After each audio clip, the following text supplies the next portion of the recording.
안녕하세요.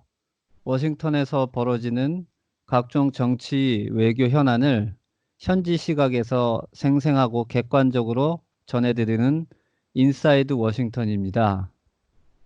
저는 신성호이고요. 오늘도 워싱턴 소식을 현지에서 전해드릴 조지 워싱턴 대학 한국학연구소 김현호 부소장님 나오셨습니다. 안녕하세요. 네, 안녕하세요. 네. 지난주는 저희가 미국 현지 그 추수감사절로 인해서 한 주 잠시 쉬었는데 어떻게 잘 보내셨습니까? 네, 여기는 미국의 명절이죠. 말하자면은 추석 같은 그런 분위기로 네, 가족들과 함께 잘 네, 지냈습니다. 네.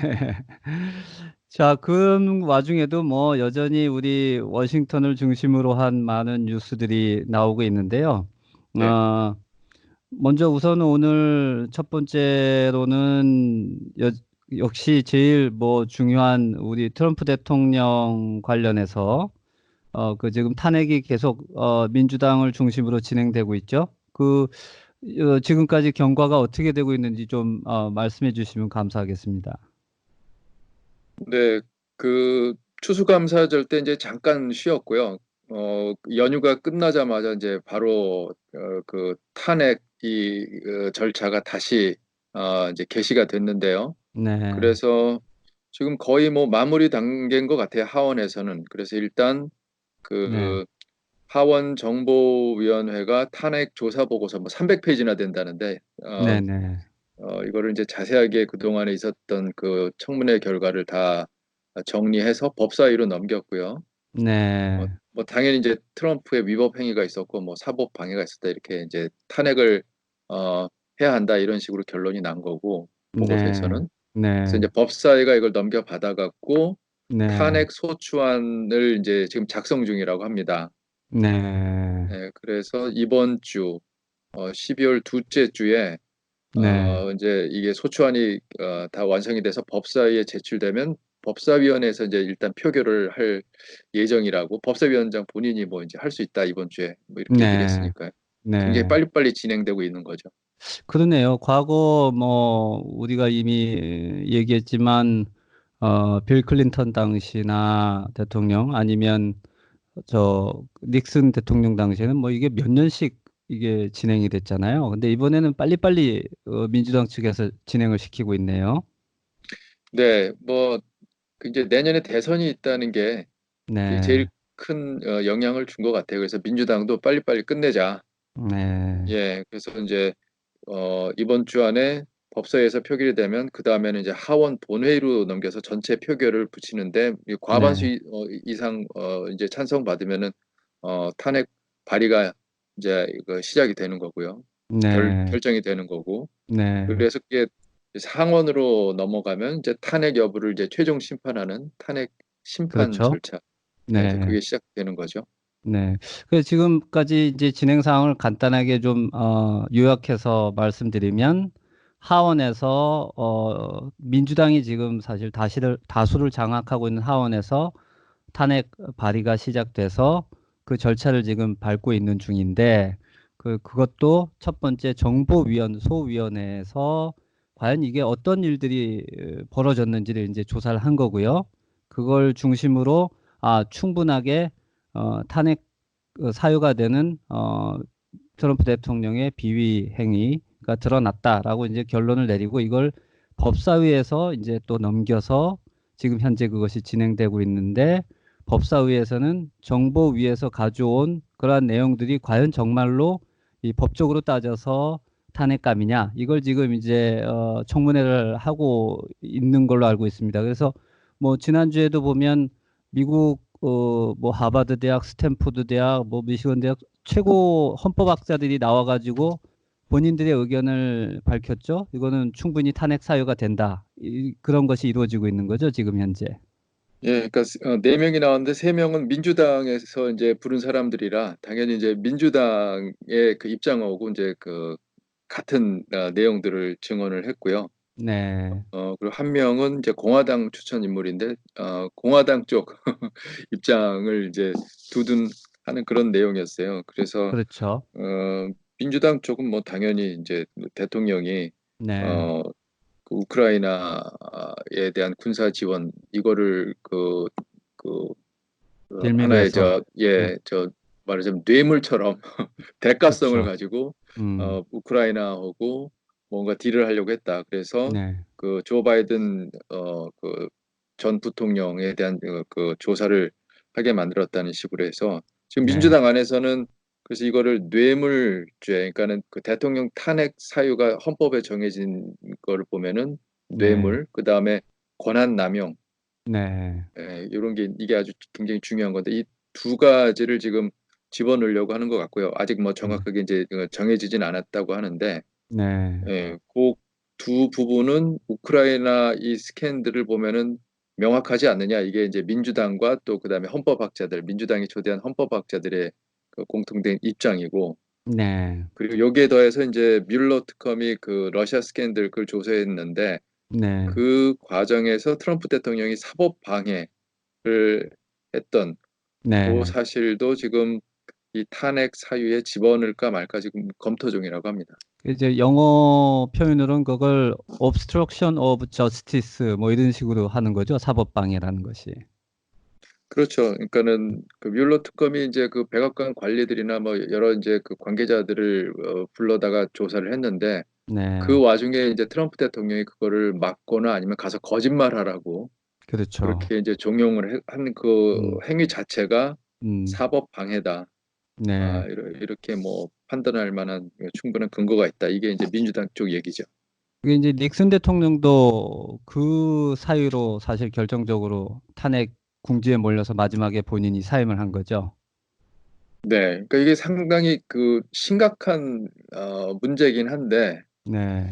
근데 이제 뮬레 특검 같은 경우에는 그 특검의 조사 그 대상이 기본적으로 네. 이제 러시아 쪽과 트럼프 그 대선 캠프 간에 뭔가 공모가 있었느냐 이걸 조사하다가 이렇게 된 거기 때문에 사실 네. 공모는 없었다고 결론이 나갔고, 네. 그런데 그 과정에서 사법 방해가 있었다는 거가 사실은 중대한 사안이긴 하지만은 이게 이렇게 크게 어떤 국민들에게 어필하거나 네.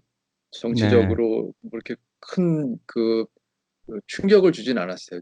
이 사안 자체는 중대하지만, 그렇죠. 네, 이게 또 그 트럼프 시대에 나타나는 또 새로운 현상인 것 같아요. 이게 닉슨 그 시대만 됐었더라도 그냥 넘어갈 충분히 사안이 아닌데, 예, 그렇죠. 그리고 이제 그 이거를 일단 좀 그 쟁점을 제 나름대로 한번 정리하자면 결국 현재 트럼프 대통령에 대한 탄핵 사유가 결국 두 가지 정도인 것 같아요. 첫 번째는 외국의 힘을 이용해서 국내 정치, 특히 가장 중요한 대통령 선거에 외국 세력이 개입하게 만들었다.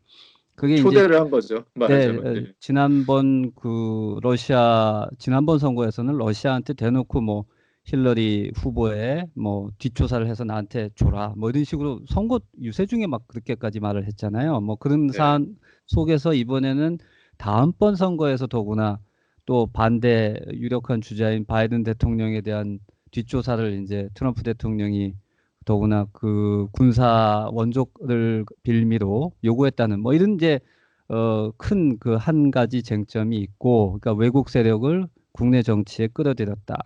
이제 두 번째는 지금 방금 말씀하신 것처럼 미국에서 사실 제일 또 중요시하는 것 중에 하나가 법의 지배 아니겠습니까? 사법. 네. 근데 네. 이제 그러니까 대통령 선거할 때도 나는 헌법을 수호한다 이렇게 하지 국토를 수호한다 이런 얘기 안 하지 않습니까? 그래서 이제 네.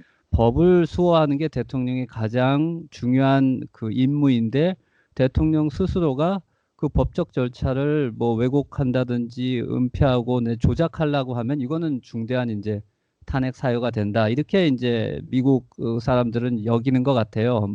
문제는 그것이 이제 충분하게 일반 국민이나 이 정치인들이 공감할 만큼 이게 증명이 되느냐 이건데 그게 지금 현재 민주당은 충분히 그럴 만한 사유가 있다라고 얘기하는 거고 공화당 쪽에서는 모르겠다, 아니다 이렇게 얘기하는 그게 이제 의견이 팽팽히 맞서는 거죠. 네. 그 사법 방해 같은 경우에는 뮬러 특검 보고서를 보면 굉장히 명확하게 드러나고 있어요. 네, 그런데 이제 이거를 탄핵 사유로 픽업해갖고 민주당이 몰아붙이지 않았던 이유가 네, 그것만 갖고는 뭔가 약하다는 거죠. 그런데 네, 이번에 이제 우크라이나 이 스캔들이 터지면서 이거는 뭐 더 이상 묵과할 수 없다. 그 네, 현직 대통령이 대선에 뭔가 대선을 말하자면 이제 조작하려고 했다는 이런 식의 이제 판단이 있었기 때문에 네, 민주당 입장에서는 뭐 넘어갈 수가 없었던 거고. 근데 반대로 공화당은 그 뭐라고 했죠? 미국 정치가 어떻게 하다가 여기까지 왔나 싶을 정도로 네, 뭔가 어떤 그 논리적인 그 토론 이것보다는 무조건 그냥 그 우리 편을 감싼다. 네. 예, 이런 것 같아요. 그래서 한국 표현으로는 여기서 뭐 방탄국회 뭐 이런 얘기들 합니다. 예, 하면. 그 뭐 네, 그 표현이 제일 좋네. 그냥 한마디로 그 지금 상황이 어떤지를 보여줄 수 있는 것 같은데 네, 공화당은 뭐 좀 모두가 이제 앞장서 갖고 트럼프 대통령을 이제 지금 방어하고 있는데 뭐 네, 한마디로 대가성이 있었다. 뭐 뇌물죄에 해당한다고 하는데 그거를 입증할 만한 직접적인 증거 없지 않느냐? 누가 뭐 이렇게 들었다 뭐 이런 얘기 그 말밖에 네, 없고 네, 그다음에 우크라이나 군사 지원을 어쨌든 했다. 네, 좀 연기는 했지만 그걸 안 했으면은 그게 대가성 뭐 이렇게 얘기가 될 텐데 일단 했는데 왜 이걸 계속 물고 늘어지느냐 뭐 네, 이런 식의 이제 논리를 펴고 그리고 이제 네, 마지막으로는 너무 빨리 한다. 네, 아까 지적하셨듯이 뭐 그 이전에는 이게 뭐 몇 년에 걸쳐서 했는데 지금 뭐 몇 달 됐다고 이거를 다 했다고 충분한 증언 다 듣지도 않고 이렇게 네, 졸속 처리하느냐 네, 이렇게 이제 공화당에서는 반발을 하고 있고 그다음에 그 청문회 왔던 공화당 측이 초청했던 헌법학자도 이 문제를 지적을 했는데 네, 문제는 공화당이 이렇게 잘 논리를 나름대로 좀 만들어 줬는데 백악관이 그 손발이 안 맞았어요. 백악관 쪽은 또 다른 얘기를 해갖고 아, 어, 기왕 할 거면 빨리 음, 해라 뭐 이런 식으로 나왔거든요. 백악관은. 네, 네. 예, 그러니까, 뭐그 졸속으로 했다 이게 아니라 음, 트럼프식의 정면 돌파 뭐 이런 또 모습이 보이는데 어찌 예, 됐건 이제 절차는 빨리 지금 진행이 되고 있고 근데 이제 트럼프 대통령이나 공화당 측의 셈법은 이게 결국은 하원에서 탄핵 소추가 발의가 되더라도 그걸 확정 짓는 것은 상원에서 이제 표결로 해야 되는데 하원에서는 과반수 이상, 그 민주당이 충분히 이게 발의가 가능하지만 상원에서는 이제 3분의 2 이상이 이제 찬성을 해야 확정이 되고 현실은 공화당이 지금 상원을 또 다수 100명 중에 53명이 지금 공화당원이라서 이 공화당원들이 뭐 상당수 반 이상이 이탈을 하지 않는 한 탄핵이 통과되기가 거의 뭐 지금 현재로서는 불가능한 거죠. 그렇죠. 그러니까 3분의 2 이상이 찬성해야 되는데 3분의 2는 고사하고 뭐 이제 절반도 그렇죠. 넘을 수 없는 상황이니까 뭐 네, 공화당이나 백악관이나 다 뭐 그 하원에서 그 탄핵 발의 뭐 표결하더라도 얼마든지 네, 해봐라. 우리는 네, 뭐 준비가 돼 있다 이런 식이고 상원이나 그러니까 공화당 입장이나 민주당 입장이나 이걸 빨리 마무리한다는 건 그건 똑같은 것 같아요. 그러니까 네, 민주당은 내년 2월에 이제 아이오와 그 코커스를 시작으로 해서 이제 대선 경선이 시작되는데 네, 그 전에는 뭔가 탄핵 이 이슈가 마무리돼야 그다음에 이제 경선으로 모든 사람들의 이제 시선이 집중되고 그 이슈가 이제 어, 그 언론에서도 이제 중점적으로 다뤄질 텐데 이게 탄핵이 네, 질질 끌어지면 이거 오버랩 돼 갖고 네, 예, 그 민주당에서 누가 후보로 그 이렇게 점점 부각될지라도 뭐 이렇게 그 스포트라이트를 받을 수 없는 상황이니까 민주당도 그거는 원하지 않고 뭐 네, 공화당이 당연히 이제 이거 빨리 털고 싶고 대통령 본인도 자기가 빨리 상원으로 넘어가 갖고 죄가 없다 탄핵 사유가 아니다라고 판결을 빨리 받고 싶은 거죠. 그렇죠.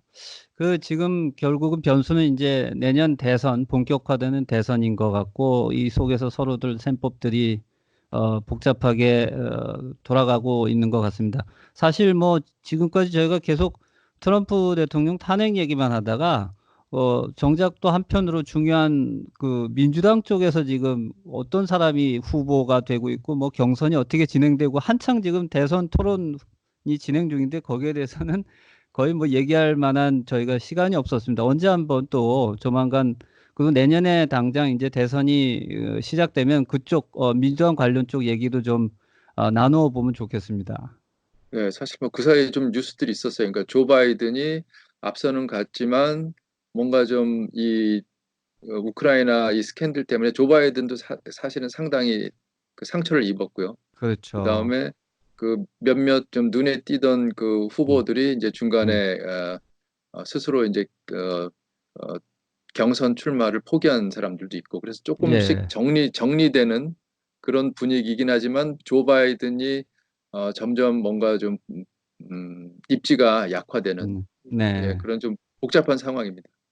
결과적으로 뭐 최근까지도 처음에 민주당 후보가 거의 한 20명이 난립하면서 정말 누가 네, 누군지 모르는 또 절대 강자도 없고 그게 이제 주로 들었는데도 불구하고 아직도 한 뭐 10여 명 남짓이 있는 거죠. 그래서 예, 아직 사실 저도 누가 누구지 잘 뭐 좀 헷갈립니다. 그래서 요게 좀 더 좁혀지고 하면 아마 좀 이거에 대해서 본격적인 얘기를 나눠도 좋을 것 같은데 어쨌든 이것도 민주당 내부에는 고민인 것 같아요. 자기들이 지금 대선 토론, 후보 토론을 하고 있는데 별로 흥행이 잘 안 되고 모든 게 이 트럼프 대통령과 관련된 거의 뭐 블랙홀처럼 그쪽으로 뉴스 사이클이 돌아가서 그래서 아마 민주당 쪽도 빨리 이 탄핵을 끝내고 자신들의 이제 그 경선 과정 이런 거에 좀 어, 여론의 관심을 불을 지피자 하고 싶어하는 그런 마음들이 있는 것 같습니다.